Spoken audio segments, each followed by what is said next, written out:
ওসমান হাদি জীবন মৃত্যুর সন্ধিক্ষণে আছেন এবং বারবার আমাদের কাছে খারাপ খবর আসে, বারবার হতাশাজনক খবর আসছে।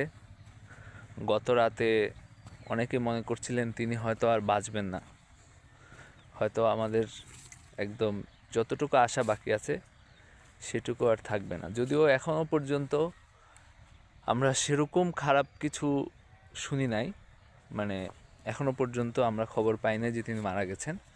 এখনও চেষ্টা অব্যাহত আছে, কিন্তু আশা ক্রমশ ফুরিয়ে আসছে, এইটুক বোঝা যায়। একজন মুসলমান হিসাবে আমরা বিশ্বাস করি যে এই জীবনটা তো আমাদের সব না, এবং এই জীবনটা ক্ষণস্থায়ী। আসল জীবন বা সত্যিকার জীবন আমাদের জন্য অপেক্ষা করছে আখেরাতে। সুতরাং এই জীবনে বেশি দিন বেঁচে থাকা, এই জীবন বেশি দিন ভোগ করতে পারা, এটা একজন মুসলমান হিসাবে আমাদের জন্য খুব অর্জন বা কৃতিত্বের কিছু না। জিল্লতির দীর্ঘ জীবনের চেয়ে সম্মানের অল্প জীবন ভালো। কিন্তু জীবিত আমরা যারা আছি, আমরা যারা তার ভাই, তার দেশের মানুষ জীবিত আছি, তাদের কিছু দায়িত্ব আছে।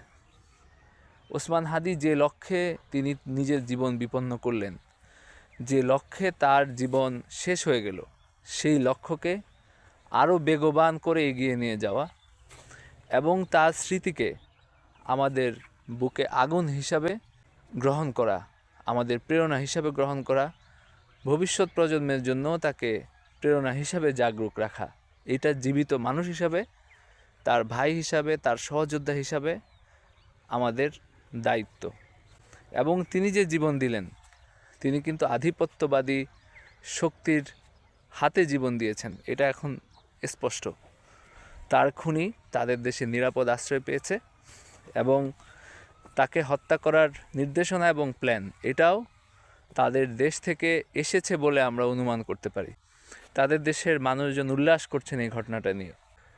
আমরা যদি ওসমান হাদির উপর এই হামলার দৃষ্টান্তমূলক শাস্তি এবং প্রতিক্রিয়া নিশ্চিত করতে না পারি, তাহলে আমাদের সবার জীবন বিপন্ন হবে এবং এই ধরনের ঘটনা ঘটতে থাকবে। সুতরাং এই ঘটনার দৃষ্টান্তমূলক শাস্তি, দৃষ্টান্তমূলক প্রতিক্রিয়া নিশ্চিত করতে হবে। এই ধরনের ঘটনা ঘটানোর কথা ভাবলে যেন তাদের বুকে অন্তত একটু কাঁপন ধরে এবং তারা এটার প্রতিক্রিয়া সম্পর্কে তারা সাবধান হয়, তারা প্রতিক্রিয়ার কথা ভাবতে বাধ্য হয়। এটা আমাদের নিরাপত্তার জন্যই, আমাদের সবার নিরাপত্তার জন্য আমাদের